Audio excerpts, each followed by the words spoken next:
آج ہمارے ہاں ایک بہت بڑا مسئلہ یہ ہے، اب جب ہم بات کرتے ہیں اتباع رسول کی کہ اللہ کے رسول کی اتباع کی جائے، تو اتباع اس وقت ہو سکتی ہے جب ہمیں علم ہو۔ قرآن میں آتا ہے نا لقد کان لکم فی رسول اللہ اسوۃ حسنہ، تمہارے لیے رسول اللہ کی ذات اسوہ حسنہ ہے، نمونہ ہے، آئیڈیل ہے، رول ماڈل ہے۔ تو رول ماڈل اگر اللہ کے رسول ہمارے لیے ہیں تو ہم ان کو کب فالو کریں گے؟ جب ہم ان کو جانتے ہوں گے، جب ہم ان کے بارے میں علم رکھتے ہوں گے۔ مثال کے طور پر اللہ کے رسول کیسے والد تھے؟ ہم میں سے کتنے لوگ ہیں جو یہاں بیٹھے ہوئے والد ہیں؟ ایسا ہی ہے، ان کی اولاد ہے، کسی کا بیٹا ہے، کسی کی بیٹی ہے، کسی کے دونوں ہیں۔ اللہ کے رسول کو بھی اللہ نے بیٹے بھی دیے، بیٹیاں بھی دی۔ بیٹے اللہ تعالیٰ نے جلدی اٹھا لیے، بیٹیوں کو اللہ نے عمر دی۔ حضور علیہ الصلوۃ والسلام کا رویہ بیٹیوں کے ساتھ کیا تھا، اپنے بیٹوں کے ساتھ کیا تھا؟ یہ ہے سیرت، یہ ہے اللہ کے رسول کی اتباع۔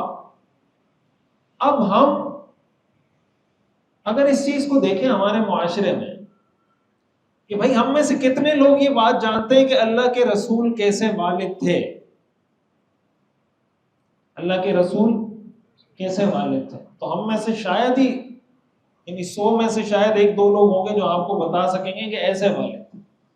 غصے میں آپ بچوں کے ساتھ کیسے پیش آتے تھے، جب آپ کا مزاج اچھا ہوتا تھا پھر آپ کیسے پیش آتے تھے، جب بچوں سے کوئی غلطی ہوتی تھی پھر آپ کا رویہ کیسا ہوتا تھا، جب بچے کوئی اچھا کام کرتے تھے پھر آپ کا رویہ کیسا ہوتا تھا، جب بیٹیوں کے گھر میں کوئی تنازع ہو جاتا تھا، شوہر کے ساتھ کسی بات پہ اختلاف ہو جاتا تھا تو آپ اس مسئلے کو جا کے کیسے حل کرتے تھے، آپ نے اپنی بچیوں کی شادیاں کیسے کروائی، مہر کتنا رکھا، آپ نے ان کی رخصتی کیسے کی، جب وہ رخصت ہو رہی تھی کیسے ان کو رخصت کیا۔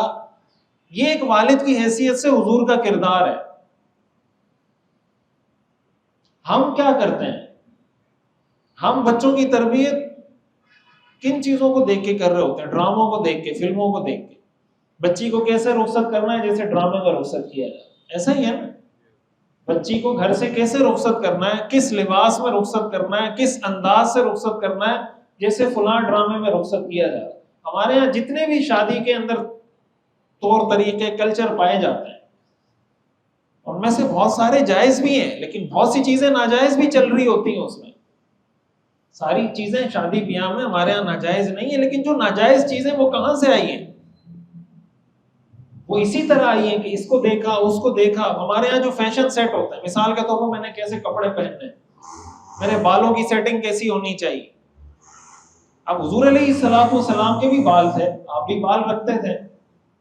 حضور علیہ الصلوۃ والسلام کی زلفیں آپ کے کندھوں تک بھی بال رہے ہیں، آپ کے کانوں تک بھی رہے ہیں، کان اور کندھے کے درمیان بھی آپ کے بال رہے ہیں۔ آپ بالوں میں کنگھی کیسے کرتے تھے؟ بالوں کی حفاظت کیسے کرتے تھے؟ بالوں کو محفوظ کیسے کرتے تھے؟ تو حضور علیہ الصلوۃ والسلام کی سیرت میں ہمیں یہ سب کچھ ملتا ہے۔ تو پہلے میں یہ پہچانوں گا، مثال کے طور پر حضرت فاطمہ رضی اللہ تعالی عنہا حضور علیہ الصلوۃ والسلام کی لاڈلی بیٹی ہیں۔ حدیث میں آتا ہے، صحیح احادیث میں موجود ہے کہ جب حضرت فاطمہ حضور کے پاس آتی تھی، حضور علیہ الصلوۃ والسلام اپنی جگہ سے کھڑے ہو جاتے، ان کے ہاتھ کو بوسہ دیتے تھے، ان کے ماتھے کو بوسہ دیتے تھے، اور جہاں خود بیٹھے ہوتے تھے ان کو اپنی جگہ پہ بٹھاتے تھے۔ یہ حضور علیہ الصلوۃ والسلام کے اخلاق ہیں، کس کے ساتھ؟ اپنی بیٹی کے ساتھ۔ آپ علیہ الصلوۃ والسلام جب کسی سفر میں جاتے تھے تو حضرت فاطمہ سے مل کے جاتے تھے، واپس آتے تھے تو حضرت فاطمہ کے پاس جاتے تھے ملنے کے لیے۔ ہمارے ہاں کہتے ہیں بیٹی کے گھر کا پانی بھی نہیں پینا، بہن کی جائیداد کھا جاؤ، بیٹی کے گھر کا پانی بھی نہیں پینا۔ عجیب و غریب فلسفہ، کس نے کہا ہے بیٹی کے گھر کا پانی نہیں پینا؟ کیا اللہ کے رسول کا یہ فلسفہ تھا کہ بیٹی کے گھر کا پانی نہیں پیئیں گے؟ اللہ کے رسول نے بیٹی کے گھر کا پانی نہیں پیا۔ آپ میں زیادہ غیرت ہے یا اللہ کے رسول میں زیادہ غیرت؟ ہم زیادہ غیرت مند ہیں یا وہ زیادہ غیرت مند ہیں؟ بھائی بیٹی کے گھر کا پانی نہ پینا یہ کہاں سے آئی ہے بات؟ حضور علیہ الصلوۃ والسلام حضرت سفر کے لیے جانے سے پہلے بھی ان کے پاس جاتے تھے، سفر سے واپس آ کر بھی ان کے پاس جاتے تھے۔ حضرت فاطمہ رضی اللہ تعالی عنہ کے پاس ایک مرتبہ حضور علیہ الصلوۃ والسلام تشریف لے کر گئے تو حضرت علی گھر میں موجود نہیں تھے۔ حضور نے پوچھا کہاں ہے وہ؟ تو انہوں نے بتایا کہ اس طرح ہمارا کسی بات پر تکرار ہو گئی، وہ ناراض ہو کے چلے گئے۔ گھر سے نکل گئے. حضور علیہ الصلوۃ والسلام حضرت علی رضی اللہ تعالیٰ عنہ کو تلاش کرنے نکلے, مسجد نبوی میں لیٹے ہوئے تھے, ناراض ہو کے گھر سے, جیسے کبھی انسان ناراض ہو جاتا ہے, ناراض ہو کے نکل گئے تو مسجد میں لیٹے ہوئے تھے اور مٹی میں سر رکھ کے. تو حضور علیہ الصلوۃ والسلام نے فرمایا قم یا ابا تراب. یہ حضرت علی کی کنیت ہے ابو تراب. ابو تراب کا مطلب ہوتا ہے مٹی والا. یہ حضور نے ان کی کنیت اس وقت رکھی تھی, قم یا ابا تراب, اے مٹی والے کھڑے ہو جاؤ.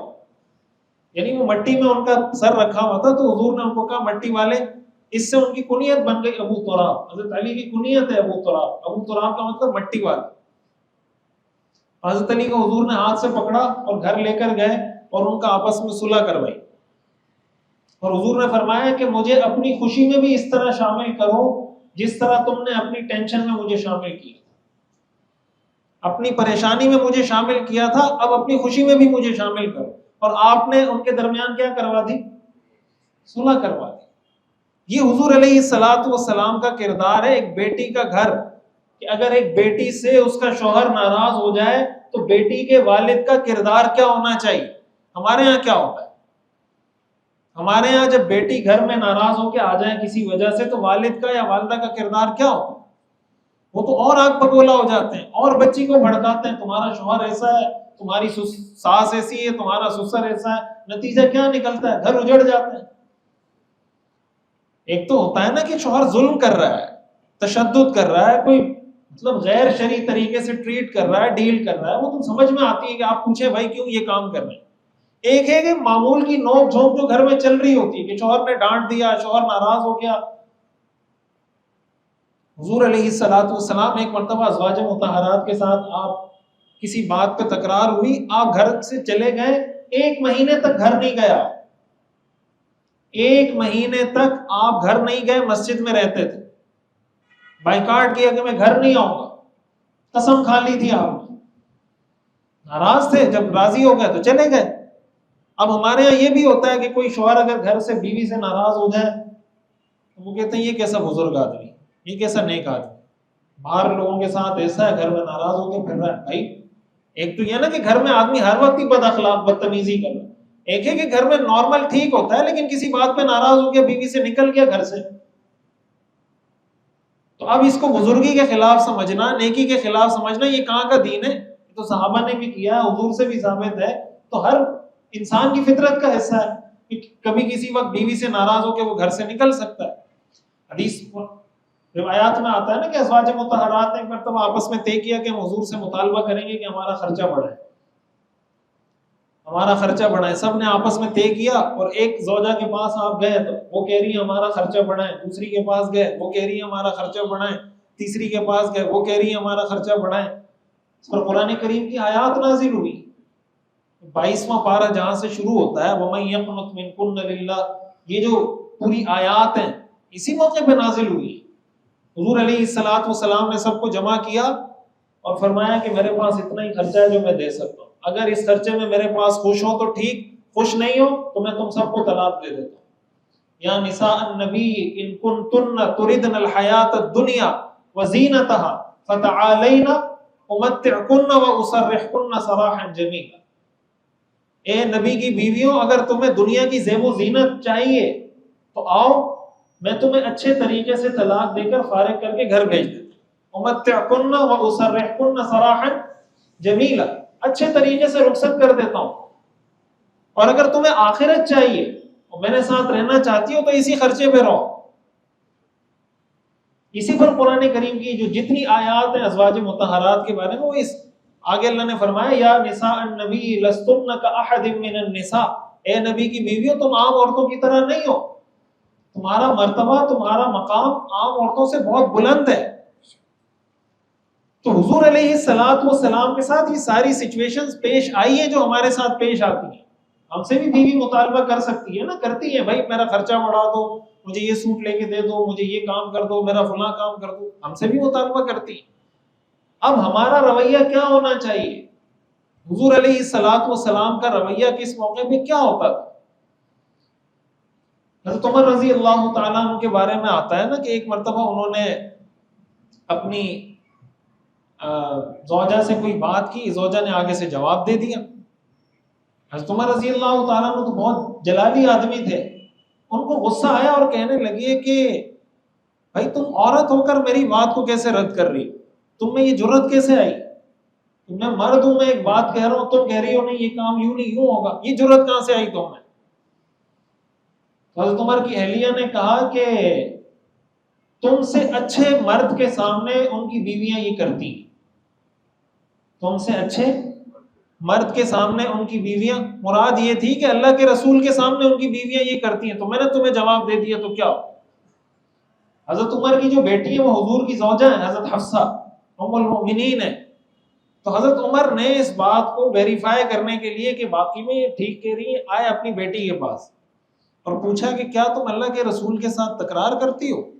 یعنی تم اللہ کے رسول کے ساتھ تمہاری بھی بات چیت اس طرح ہوتی ہے کہ حضور کچھ کہہ رہے ہو تم آگے سے کچھ کہہ رہی ہو؟ حضرت حفصہ نے کہا بالکل ایسا ہوتا ہے، بعض اوقات ایسا ہوتا ہے کہ ہم پورا دن اللہ کے رسول سے ناراض ہوتی ہیں، بات نہیں کرتی. حضرت حفصہ کیا کہہ رہی ہے؟ بعض اوقات ایسا ہوتا ہے کہ ہم پورا دن اللہ کے رسول سے ناراض ہوتی ہیں، بات نہیں کرتی، حضور ہم سے بات کرتے ہیں ہم جواب نہیں دیتی. تو حضرت عمر رضی اللہ تعالیٰ عنہ نے اس پر حضرت حفصہ کو ڈانٹا، ان کی تو بیٹی تھی، اور حضرت حفصہ کو کہنے لگے کہ شاید تم حضرت عائشہ کو دیکھتی ہو کہ حضرت عائشہ اس طریقے سے لاڈ پیار، حضور علیہ الصلوۃ والسلام کو اپنی ازواج میں سب سے زیادہ محبت حضرت عائشہ سے تھی. تو حضرت حفصہ کو حضرت عمر کہنے لگے کہ تم حضرت عائشہ کی طرح مت بنو، وہ تو اللہ کے رسول کی لاڈلی ہیں، وہ اگر اس طرح کریں تو اللہ کے رسول ان کی باتیں برداشت کر لیں گے، اگر تم یہ حرکتیں کرو گی ہو سکتا ہے تمہیں طلاق دے دیں، تم یہ کام نہیں کرو. اگر حضرت عائشہ کر رہی ہیں تو ان کو نہیں دیکھو، اس لیے کہ وہ تو لاڈلی ہیں حضور کی. تو اب حضرت عمر رضی اللہ تعالیٰ عنہ کے اس عمل سے اب دیکھیں ایک بات ہمیں کیا معلوم ہوئی کہ اللہ کے رسول صلی اللہ علیہ وسلم کی جو ازواج ہیں ان کا بیہیویئر یا گھر کا ماحول کیسا تھا، کیسے رہتے تھے آپس میں. اب ہمارے ہاں مسئلہ یہ ہوتا ہے کہ ہم ناک پہ مکھی بٹھا کے گھر جاتے ہیں، بیوی نے آگے سے کوئی چھوٹی سی بات کی تو ہم آگے سے بیوی کو تانے دینا شروع کر دیتے کہ میں تو پورا دن تھک ہار کے آیا ہوں، میں تو جاب کر کے آیا ہوں، میں تو دکان سے بھی تھکا ہوا آیا ہوں، فلاں بندے سے لڑ کے آیا ہوں، یہ کر کے آیا ہوں، وہ کر کے آیا ہوں، یا باہر میں جاتا ہوں لوگ میری اتنی عزت کرتے ہیں، کوئی میرا ہاتھ چومتا ہے، کوئی میرا ماتھا چومتا ہے، کوئی میرے جوتے سیدھے کرتا ہے، یہاں تو میں بات کرتا ہوں تو میری بات نہیں سنتی. یہی ہوتا ہے نا. تو بھائی گھر انسان جب جاتا ہے نا، گھر میں شوہر بن کے جایا کریں، گھر میں آپ ایک والد بن کے جایا کریں، کوئی مینیجر، کوئی ڈائریکٹر، کوئی مفتی، مولانا، پیر، شیخ بن کے نہیں جایا کریں. جب آپ گھر میں شوہر بن کے جائیں گے آپ کو یہ شکوے شکایت ہی نہیں ہوں گی. یہ شکوے شکایت ہوتے ہی اس لیے کہ انسان گھر میں کسی اور عہدے میں اپنے آپ کو سمجھ رہا ہوتا ہے کہ میں ڈائریکٹر ہوں، میں فلاں ہوں، وہ بن کے جا رہا ہوتا ہے گھر میں. نتیجہ یہ ہوتا ہے کہ پھر لڑائی ہوتی ہے.